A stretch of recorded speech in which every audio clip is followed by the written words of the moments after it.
The plight of Nigerians stranded in Sudan as a result of the ongoing civil war has been a challenge and a thing of concern to the federal government and many other stakeholders. However, as we speak, the federal government has concluded the evacuation of stranded Nigerians from Aswan International Airport in Egypt. Nigerians in Diaspora Commission, NIDCOM, have said so far a total of 1,600 Nigerians stranded in warring Sudan have been evacuated and returned to Nigeria. Two of the airlines, Max Air and Azman Airlines, landed at the Nnamdi Azikiwe International Airport with officials on ground who said the federal government will expand the evacuation exercise in Port Sudan, Ethiopia, and Chad to bring back remaining stranded Nigerians. Now, what is the situation of Nigerians still in Sudan? For those evacuated, how have they fared since returning home? And what is next for the evacuees?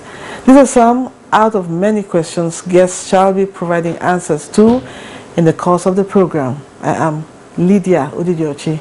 Welcome to the program.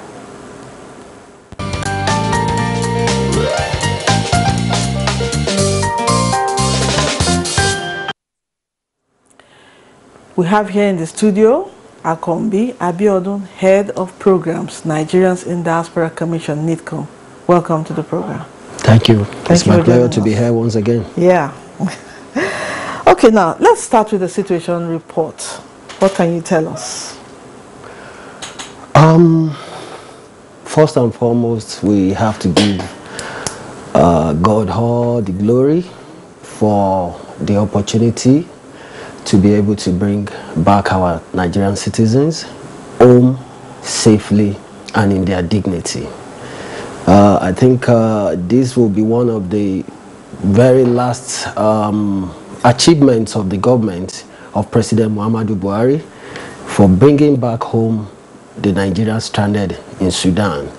And to the glory of God, once again, Nigeria has not lost any of its citizens to this crisis so far. So it's a great achievement for the present administration, if you may ask me. All right. So now I want you to give us a situation report. We have so far, like the report said, the intro said, about 1,600 evacuated back to Nigeria. Now, in the course of this whole experience, what were the challenges you faced?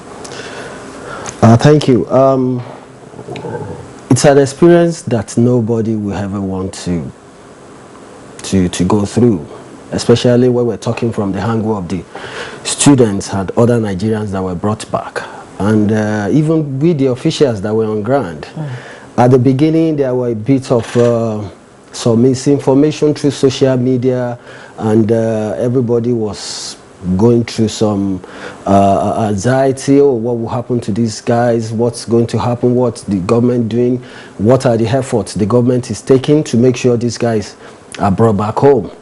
And we all know that social media has its advantages and disadvantages. Yeah, it's always good we use it to disseminate information across, and at the same time, negatively, some other informations that were not true about the efforts the government was making were moving around. But at the end of the day, the government has achieved a lot, and I can say that with full authority. Like I said, the misinformation was a bit of a challenge because the student felt the government was not doing anything. Whereas since the government inaugurated the task force committee to look into this and see how they can come up with ideas on how to bring them back home, a lot has been done. And the students at the initial stage, they were feeling government was not doing anything. But at the end of the day, when I arrived in Egypt on Sunday, and we moved with some other team. NEMA was there, humanitarian, Ministry of Foreign Affairs, the embassies on ground and all that. We moved to the site, and it was a bit difficult getting access to these people And you know, a situation where you have the border. I actually worked at the Wadi Halfa border of Egypt, where you have the Sudanese part of it was, they were very close, and they have a place where they call no man's land. You have to first of all cross the Sudanese border, get an exit clearance before coming into Egypt, and you get an entry clearance into Egypt. It was a bit difficult for them, and especially for the students and Nigerians who have traveled like 48 hours by road from Khartoum in Sudan up to the Egypt border. So, but at the end of the day, when we arrived, we interacted with the government officials of Egypt, and at the end of the day, they were able to come in. And it was then they began to understand why it has been difficult for them to have access to the government officials, and they all appreciated what the government did for them. Okay. Now let's still talk more about these diplomatic issues that you met there when you were trying to get Nigerians across. So now can you spell it out for us? What are those things that were like formed an encumbrance from you having access? Yeah, there were a lot of challenges, which didn't make it easy for us to get them out. For example, at the Sudanese port border, when you're crossing into Egypt, you have to pay some certain fees. These students have traveled all the way from Khartoum. Many of them don't even have anything to do. They don't have any money to pay and all that. So it was a bit of challenge for them to make payment for the exit visa to get into Egypt. And when you get into Egypt, there's a certain amount of money you have to pay, about $9. And even when we were leaving, at the end of the day, when we were leaving, the Egyptian government still asked us to pay $24 on each Nigerian. So they're like using it as an avenue to make money? Oh yes, that is what we feel. Yeah, it was not easy. In fact, at the end of at the beginning, when they refused, we had to pay that money. We objected to it. And at this point, I want to commend the effort of the Nigerian ambassador to Egypt, Ambassador Nurarimi, and his deputy, Ambassador Adesoye Samatu. They were fantastic. They were so amazing, and I can say that because they were so passionate about these people, and they made sure that all that was meant to be paid were paid, just to get these people out of yes.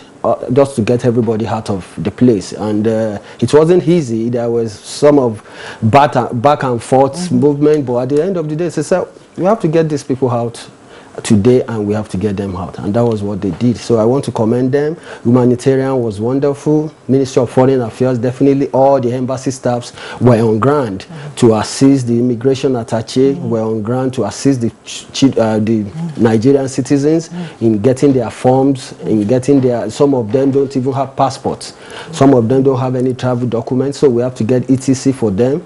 We have to get the stamp of the embassy and all that, just to make sure they come back to the saving arena. Okay, now let me ask you. You had personal encounter with the students. Yes. Was there any scenario where there was a situation of a Nigerian born in Sudan and had never ever set foot on Nigerian soil? Were there any issues like that? I didn't really interact with anyone of such. But I interacted with a lot of them who have been there for like 10 years, 20 years. So I wouldn't know whether they were born there or they took them there when they were little. But I interacted with a lot of them who were as old as 20 years, 15 years, who has never been here before. Okay. And it really came as a surprise to many Nigerians to know that there was that large number of Nigerians in Sudan as students and even residents. So one would ask, what is that special thing attracting Nigerians to Sudan? I was so surprised too when it was mentioned in one of the news that we have over almost 5 million Nigerians in Sudan, and we were to evacuate about 5,500. Everybody was shocked. Sudan, what could be the attraction? But up till now, I see don't have the answer. But the few ones I interacted with, they told me the schools were good, and many of them, they are doing quite well. And what? They know why they went there in the first instance. Okay, now what's the situation about or concerning Nigerians that are still left behind? To the glory of God, as at the time we were leaving on Sunday morning, at the Wadi Halfa border of Egypt, there was no Nigerians stranded there. In fact, the last batch of Nigerians that came into the border, to the Egyptian border, where we had access to them, when we asked them, they said, as at the time they were leaving, there was no Nigerian stranded there. That was the Wadi Halfa. You know, we have three different borders. We have Wadi Halfa, we had Akin border, and then we have the Port Sudan. But where I worked was Wadi Halfa, and as at the time we were leaving, there was no Nigerian stranded there. Okay, let me ask you this next question. If you say, according to reports, there were about 5 million Nigerians there, and you say no Nigerian has been left behind. What happened to the other millions? Yes, I interacted with few of them, and what I asked them was, do you still feel any of your friends are still around and all that? They said, well, it's a choice. One of them told me he didn't want to come out. Even despite the crisis, despite the shootings, despite the killings, they didn't want to come out. Some of them were afraid to come out because they were not sure of where they were going to run to. So, but at the point, at the point in life, you just feel, I would rather die than stay here. So some of them took that decision. They took that, to leave. To leave, okay. And that is why we have this number. But I'm still very sure in Sudan, there may definitely be some Nigerians who decided to stay back and feel, well, I don't have any other place to go. I will stay here. But as far as we are concerned, concerning this evacuation, as at the time we were leaving, there was no Nigerian stranded at the Sudan. And those who came out voluntarily that they wanted to come back? Yeah, everybody came out voluntarily. Okay. Everybody, it was a voluntary thing. Coming back home. Okay. Okay, before I ask my next question, let's take a break. It's really getting interesting. We'll be back after to continue the discussion after a break. Do stay with us.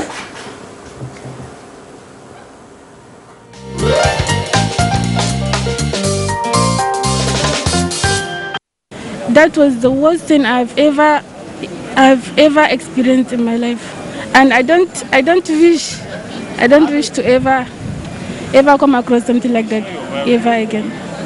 And I'm not happy about the situation that we got into, and I pray that Sudan should go back the way it is before, so that we can go back and continue our study.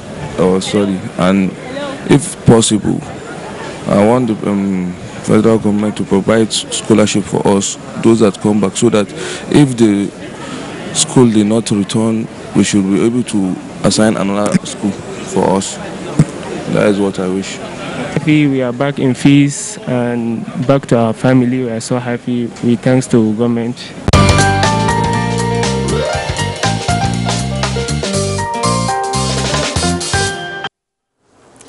Welcome back.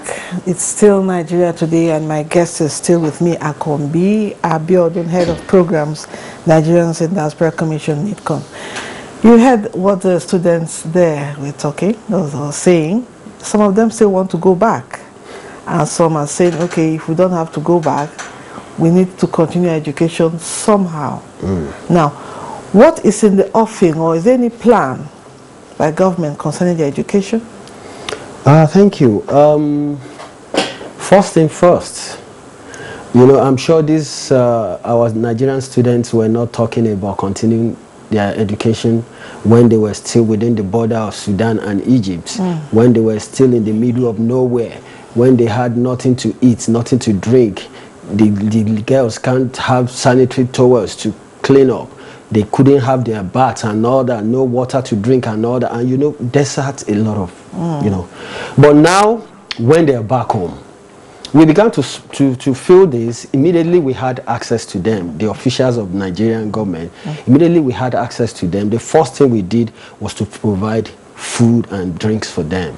because many of them have been inside the bus, inside, you know, for 8 days, 7 days, and all that. So we provided food, and we began to talk to them to just calm down.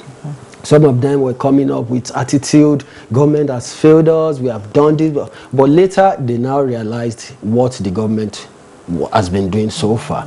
So now that they are back, yes, it is their civic right to ask for what next, and which I believe government is working on. According to the PS, humanitarian yesterday at the airport, when he was making his speech to welcome them, he assured them that government will do something.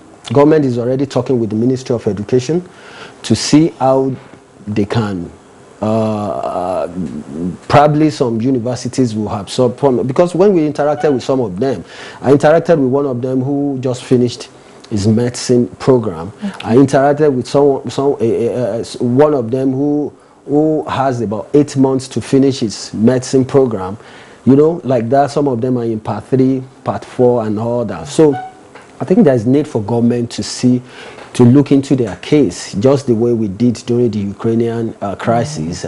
Maybe some schools can absorb them, or government will find a way to make them comfortable and make them continue their education here. I'm sure government will do that. Yes, I know if the war is totally stopped, they can go back and continue their education.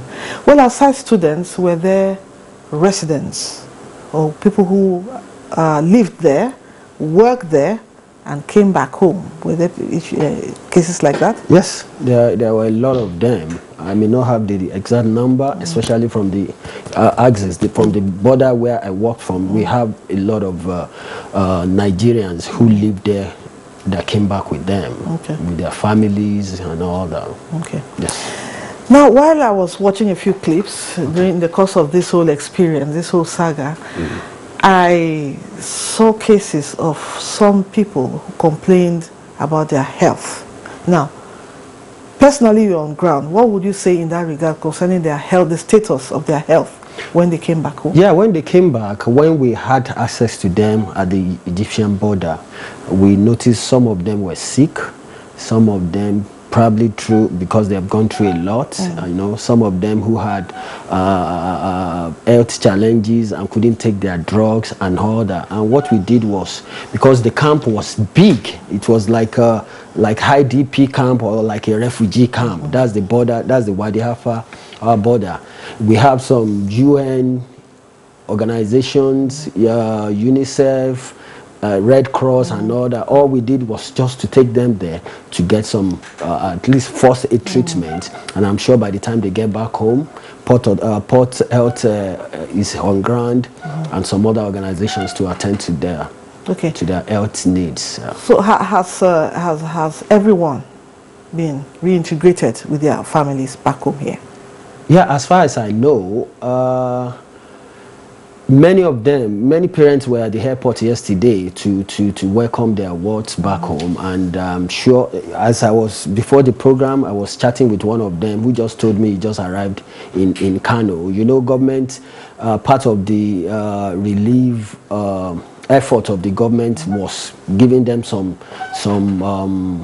token when they came. Dangote gave them 100,000 naira each, and NIDCOM facilitated MTN to give them SIM card so that they can have seamless communication with their families and friends when they arrive here. They gave them a SIM card which has a 25,000 naira talk time and 1.5 gigabytes of data. So they were so happy, and you know, that was one of the things that even calmed them down at the level of the border in Egypt. Immediately the first batch arrived, and they were communicating, and they realized, oh, government gave us this, government gave us that. They were so happy and they were so excited to go back home too and get their benefits. So it was not just the federal government, the private sector was also. Oh yes, Dangote gave them the sum of 100,000 naira and a backpack which contains toiletries, sanitary pads, soap, toothpaste and all that, just for them to get themselves refreshed before moving to their final destinations. In a sense, making them to feel that, okay, we're back home. Oh, yes, yes. All right, now, from all you have painted, from all your experiences while you were in Egypt and in Sudan, do you think Nigeria should review some of their policies, foreign policies within and outside Africa, so that Nigerians can be treated more friendly in the event of this kind of situation? Well, I think I will leave that question to the Foreign Affairs to handle. And no, personally, yes. as a Nigerian. Yeah, as a Nigerian, yes, because to a very large extent, at a point, we felt the Egyptian government were a bit too uptight with some of their decisions or some of the conditions they gave us. For example, one of the decisions they gave us, one of the conditions they gave us was that they will release our citizens from the border based on the number of seats that we have on the aircraft provided at the airports. So that means if we have an aircraft that is 250 capacity, and we have 300 people, they will only release 250.